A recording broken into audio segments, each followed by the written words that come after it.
From the New York Times, I'm Michael Barbaro. This is The Daily. We want to begin tonight with yet another deadly mass shooting in America.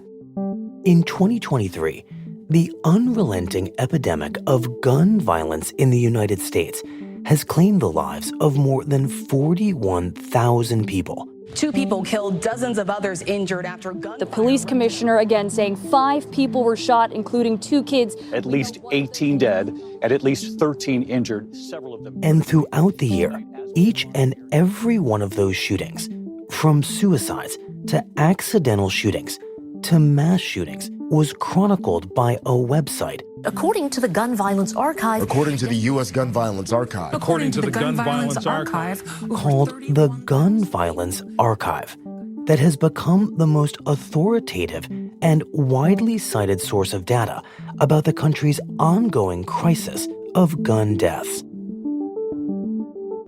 Today, a conversation with the founder of that site, Mark Bryant, about why he's dedicated so much of his life to painstakingly chronicling a problem with no end in sight. It's Monday, December 18th.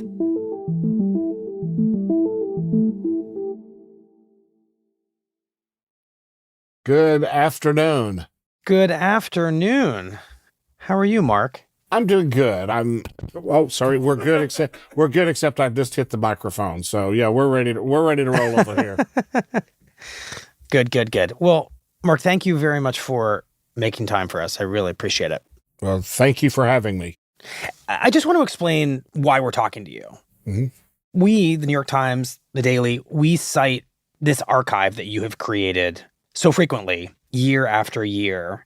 And over time, it occurred to us that you, Mark, have become this really important but largely unheralded and unseen authority on something that really defines the life of our country, and especially something that we think about at the end of every year, which is the number of people who are shot by a gun. And it felt that if we could understand this work that you have been carrying out, potentially we could better understand this epidemic of gun violence in a different way. That at least is our hope. Okay. So just to start, I wonder if you can tell us your own backstory. And I want to ask you in particular about your own relationship to guns. Where and when does that story begin? It actually began in about 1960 in Harlan, Kentucky. There was not a lot of recreation for people in that era. There was no cable TV. There was cable TV, but there were 3 channels, and you had very little things to do. So a lot of the fathers would take the boys up to the top of the mountain and to the garbage dump, and you would go shoot rats. Your father did this with you. Yes. He took you to shoot rats. And there would be like maybe 5 fathers, 10 fathers up there at any given time, and mostly guys, but a couple of girls would be there as well. And we were usually using .22 rifles. So we would shoot rats. How old were you when you were doing this? Probably 5, 6 years old. I wonder what it was like to have a gun in your hands at such a tender age, 5 years old. I don't think anybody thought about that. At the time, remember, that was a time that we had jarts as a toy. So, we had all sorts of toys that we would now consider outlandish for a kid to own. Mm-hmm. And then leap forward to Boy Scouts another decade later, and you had a shooting range at the camp. And then later I started target shooting at a range, and I did that for maybe 10 years, 20 years.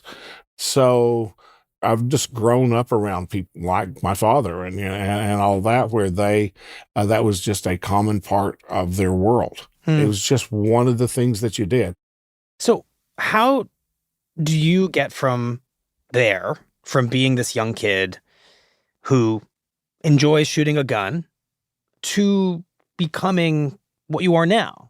The nation's leading chronicler of gun violence and its impact on people's lives. It doesn't seem like a straight line journey. So tell us that story. Who does straight lines? That sounds so boring. So I've been working in computers, doing database work. I was building databases for folks. I was building small business computer systems for law firms and all that sort of thing. So really the thought of gun violence was, it was, you would see it in the news. It was one ambulance after another bringing in the victims of the shooting spree to the emergency room at University Hospital. You would see it when Standard Reviewer had their shooting in Louisville in the 80s. Family members began arriving at the hospital to check on their loved ones. Some were overwhelmed with grief. Then after that, 3 students are dead, 5 others hit by bullets. We had Heath High School in Kentucky, several people killed. How in the world could we allow something like this to happen at our schools? Please do something to keep this from ever happening again. We started seeing Columbine. I don't even know if people are going to be able to walk back in the school again and see empty chairs, and it'll be horrible. Virginia Tech. A parent's worst nightmare, a student's worst nightmare, the deadliest campus shooting in U.S. history. At least this was just a ever-building wave. It's all combined just gave me a sense of uneasiness, I suppose.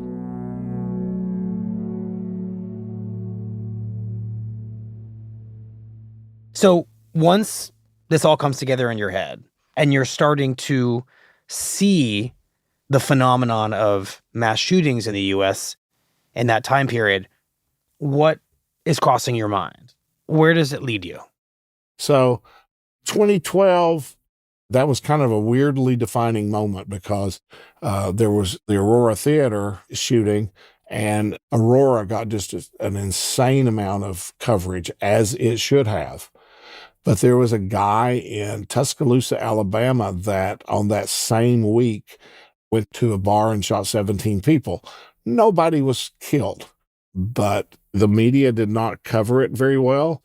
And that was the thing that annoyed me.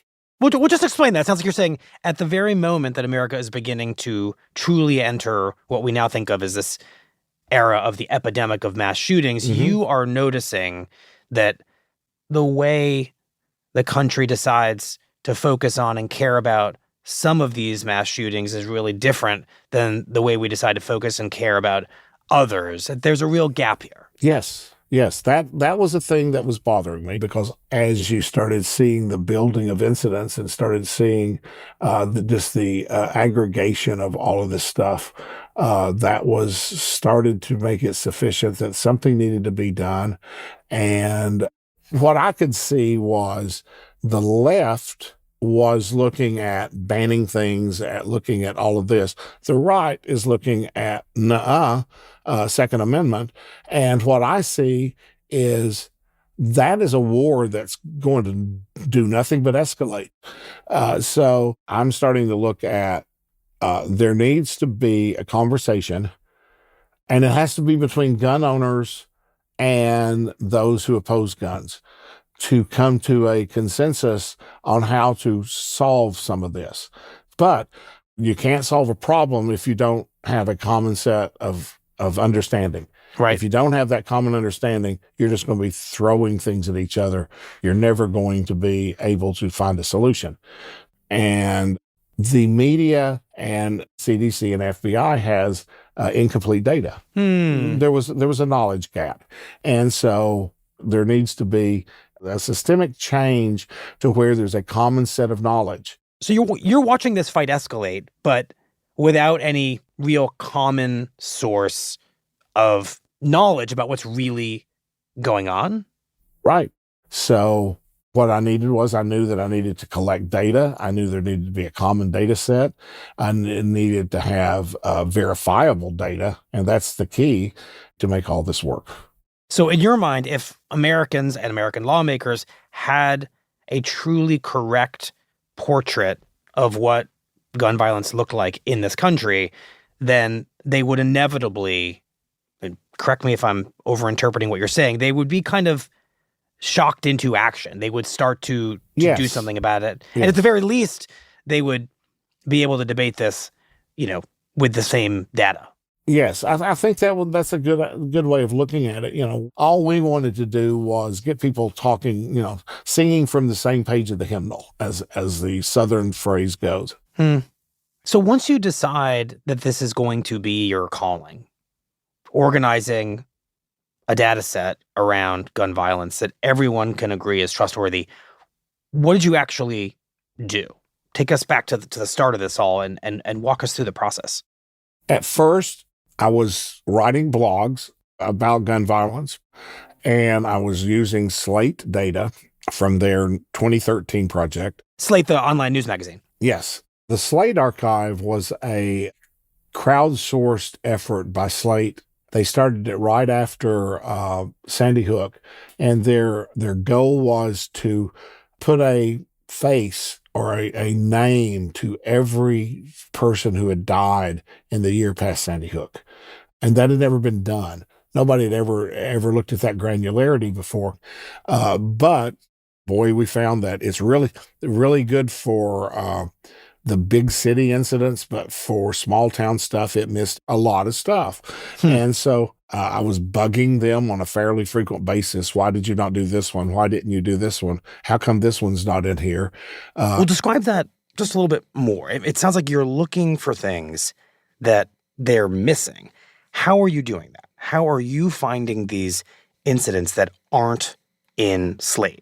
Among other things, Alta Vista, if you remember it, and a couple of other older search engines that used to exist. I was going through them. I was looking at different newspapers just from their online presence. So you're basically combing the internet for shootings, pestering the people who have something approaching a database.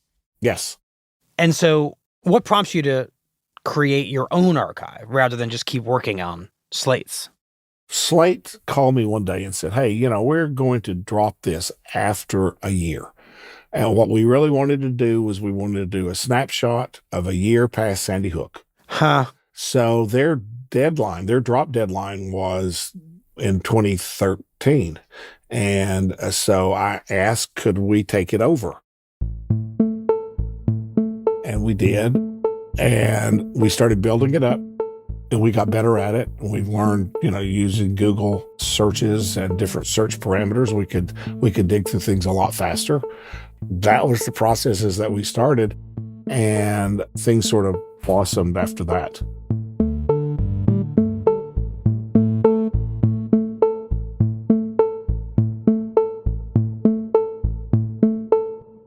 We'll be right back. Mark, you set out to create this database that would chronicle the extent of gun violence in the United States. And fast forwarding a few years, that's exactly what you end up doing. It took a few years, but yes. So I want to describe the resource that the Gun Violence Archive ultimately becomes in your hands. And I do use it a lot as a journalist. It's not flashy at all. In fact, it's kind of unflashy. But yes. It's very clear about what it's doing. When you go to the site, the first thing you see is a summary of data this year, which is, of course, shocking every time you look at it. We're talking to you on Thursday, December 14th. Right now, your site says that the total number of all gun violence deaths so far in 2023 is 40,955. The number of children the archive says that have been killed by guns is 283 so far this year. You can click on any of these categories and find the story behind each of these numbers. If I click teens killed, I get the address of each of these shootings. There's information about the victims, information about the kind of gun involved. The level of detail is really extraordinary. And so I'm curious, what lengths do you and your team end up going to track all this information down and fill in these gaps in the record that nobody else is even trying to fill? We have a team of, let's use the 24 as the total. A good example of the extremes that we will go to is there was a shooting at a impromptu concert in a field in either Alabama or Mississippi. I'm not sure which one it was. We knew it was on a road. That was it. We knew the name of the road, and that was all. And so that does not give you a good granularity to put a geocode on, because you got a 40-mile long road. You really can't see where this occurred and even what town it occurred in. So what we did was we went through all the different media that had tried to cover it, and they all were very good about covering it, but very bad about giving details as to where this occurred. Sheriff was of no help whatsoever. So one report had the reporter standing in front of the cattle fence of the field. And from that, I took Google Street Views and drove the entire route looking for that damned cattle fence, and found it, matched it to the video of the Channel 5 Memphis reporter. You went down a 40-mile road on Google Street View. Yes. Now, I didn't have to go down all of it, thank goodness. We found it about 15, 20 miles in. But I'm matching this has got a dent here on this top rail, and this has a post over here that's leaning to the side. And if you look in the back, you'll see these trees are like this, and there's 2 telephone poles back there. But that's the extent we will go to. Fortunately, most of these things do not require that. But every once in a while, I burn an hour on an incident. There are times that we need a name of someone who has died, because I understand on someone that's injured, we don't need to have that name. But when someone is passed, this is their last hurrah. This is the last time they are ever going to be noted anywhere. So I want to make sure I got it right. So I'm going to have their name right. I'm going to have their age. I have mothers call me or email me and say, you didn't spell my daughter's name correctly. Wow. Or my son was 16, not 15. So you end up hearing from the families of these victims themselves. Oh, yeah. What are those conversations like when someone's calling you either to correct a piece of information or to add to the archive? You're on the phone with someone who's going through something very, very awful and raw. Yes, it is hard.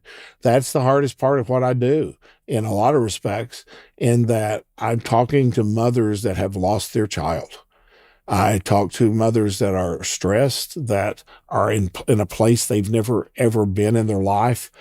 There was a woman who lived in Nashville.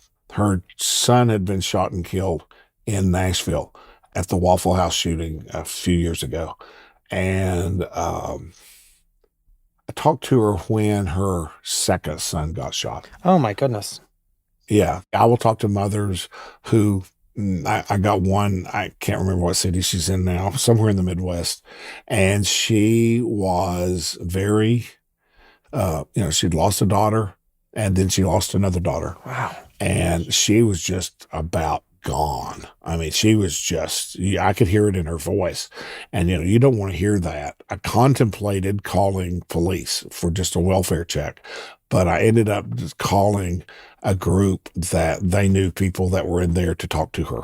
Wow. So they did. So she's better now. And sadly, she has no more daughters to give to gun violence, but, it was hard. It's hard doing some of that stuff, but that's part of the job. Right. It's a very strange situation you've got yourself into, where you wanted to fill a gap in our knowledge of gun violence, and filling that gap means that you have just been saturated in death. And you're now dealing with mothers who have lost not one, but 2 of their children to gun violence. Yes. This is sort of sort of a virtual tombstone for folks. This is that touch point for them. The last thing that they're going to see every time they type their kid's name in on the internet, we come up. Right. We're going to be that memorial for them. I mean, when those calls end, Mark, and those people, some of them, it sounds like, are shattered, and they're talking to you about these small little details and making sure they're right. I mean, on your end of that call, when it's over, how are you feeling? We see this every day. And while I know that, you look at an emergency room doc and they see this every day as well, and they learn to compartmentalize their reality with someone else's reality. And I'm pretty good at that compartmentalization. Do I always succeed? No. Now, every once in a while, it may be harder, but for the most part, with very few exceptions, I'm able to segregate that information. How do your employees feel at the end of some of these days and some of these calls? I have one woman who, there was a shooting with a kid, and she called and she says, I can't take this. And I said, okay, do you need time out? And she goes, yes. I said, so, okay, your job's here when you're ready to come back. All you have to do is just sort yourself out, talk to me, let me know where you are, how your head is, and when and if you're ready to come back, come back. So about a month later, she calls me up and she says, I'm ready to start again. And I swear the second incident that she started reviewing was a kid that got shot in the face. And I get a phone call and it was like, I'm done. I'm like, okay, I understand that. She didn't want to do it anymore. She couldn't. It wasn't that she didn't want to. She wanted to. She really liked the job, and she really liked what we were doing and trying to achieve. But, you don't know what buttons somebody's going to have. And apparently we hit one of hers. I mean, when you think about how often you end up being on the phone with people who are in so much pain, and as you sift through what is inevitably the worst kind of data on earth, what do you think keeps you from having the experience that some of your employees do, which is just burn out? Well, I won't say I don't burn out, because that would be a fool's game. There are times that I will, it'll be time for a drive downtown just to see what's going on, and I'll just tootle around town. Or I live in a insanely beautiful area of the country, and I can take the convertible out and drive through horse farm country and sort of freshen my brain up with that.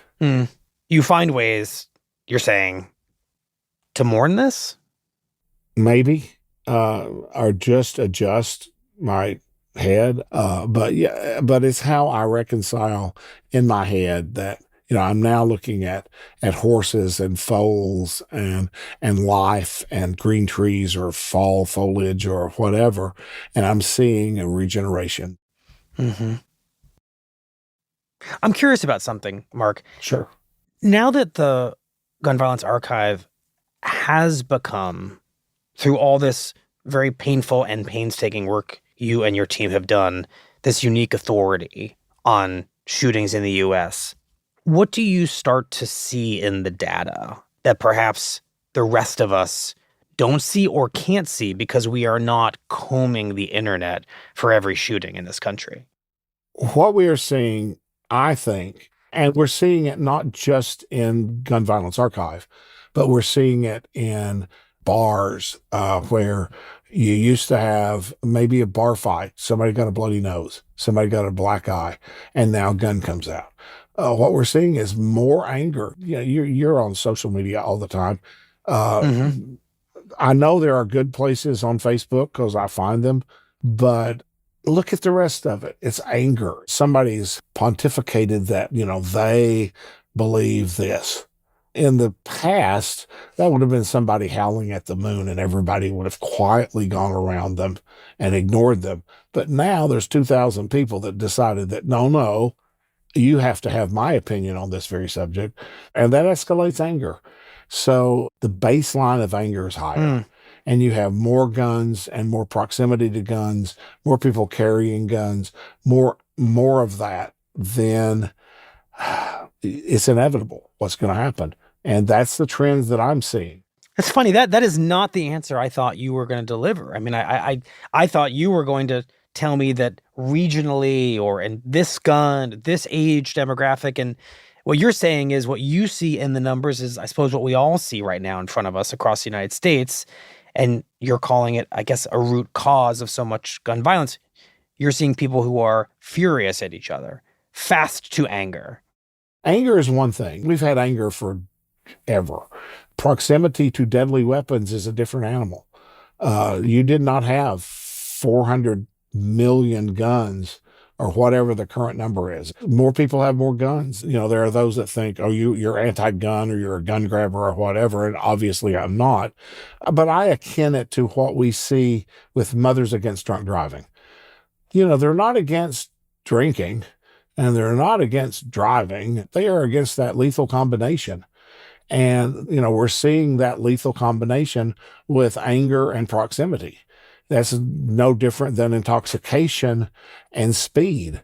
Two variables that when they come together, people die, and they die quickly. And you can't, while I can punch somebody in the face and I can apologize as long as I want to. If I pull the trigger on a gun, they're dead. Or if they're faster than me, I'm dead. Mark, back to the purpose of the Gun Violence Archive. I mean, we talked about this idea that ultimately you hoped that giving people more information would mean that the country would act on the information and that gun violence would go down. And over the past 10 years, gun violence has not gone down in a very meaningful way. And so have you ultimately concluded that data is not the solution to America's gun violence epidemic? That it's just a new way to understand the depth of it? Well, it's not going to be the solution. It was never intended to be the solution. It was always intended to raise awareness of the issue and to let people understand and then form their own opinions based upon it. I think our value is in raising the conversation. I think that's where our value is. They may find that 17,000 killed, that's the price of freedom. That's the price of us having, the right to have guns. That's their philosophy. But what I just want them to do is they see the numbers. I want us to be the folks that raised the conversation and made people smarter. And I think we're doing that. You've succeeded in putting these numbers in front of people. Yes. And if you think of this as a very long-term project of putting these numbers before people year after year after year after year after year, then maybe something changes? How many years did we have the smoking pictures of lung cancer? The Surgeon General, how many years did he or she announce numbers for cancer, numbers for all of that, until finally it reached a point? And that's what we're wanting to see. It's a slow process. It's a generational process. This did not get here quickly. It is not going to leave quickly. And I know that going forward, this is going to go on after I'm gone. And I'm okay with that. I'm very much of the philosophy of planting trees that you're never going to enjoy the shade. And when you say the shade of trees, what does the shade of that tree look like? Still growing. It's only a 10-year-old tree. In 20 years, it'll be a 20-year-old shade tree. And shade is information. It is knowledge. It is hopefully moving forward because of the constant message that we're trying to give to people to educate them. Well, Mark, thank you very much. We really appreciate your time. Well, thank you for talking. This has been very, very good. You've been my counseling session for this week, so that's a good thing.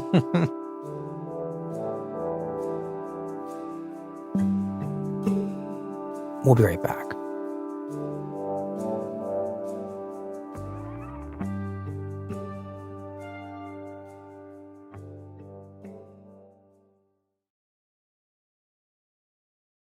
Here's what else you need to know today. Over the weekend, new details emerged about how Israeli soldiers mistakenly killed 3 Israeli hostages in Gaza, an incident that the country's prime minister called a, quote, unbearable tragedy. Israeli officials said that the 3 hostages had either escaped or were abandoned by their Hamas captors and approached Israeli soldiers on Friday in an effort to be rescued. At least one of the hostages waved a makeshift white flag to signal that the group was not a threat. Nevertheless, Israeli soldiers opened fire on all 3. Their deaths have infuriated the Israeli public and deepened criticism over the conduct of the Israeli military in Gaza, where its tactics have killed thousands of Palestinian civilians over the past few weeks. But Prime Minister Benjamin Netanyahu seems undeterred. On Sunday, he read in Hebrew from a letter that he said had come from families of Israeli soldiers killed in the war. Translated, it read, quote, "You have a mandate to fight. You do not have a mandate to stop in the middle." Today's episode was produced by Rob Zipko, Diana Wynn, Stella Tan, and Carlos Prieto. It was edited by Devin Taylor, with help from Lisa Chow. Fact-checked by Susan Lee.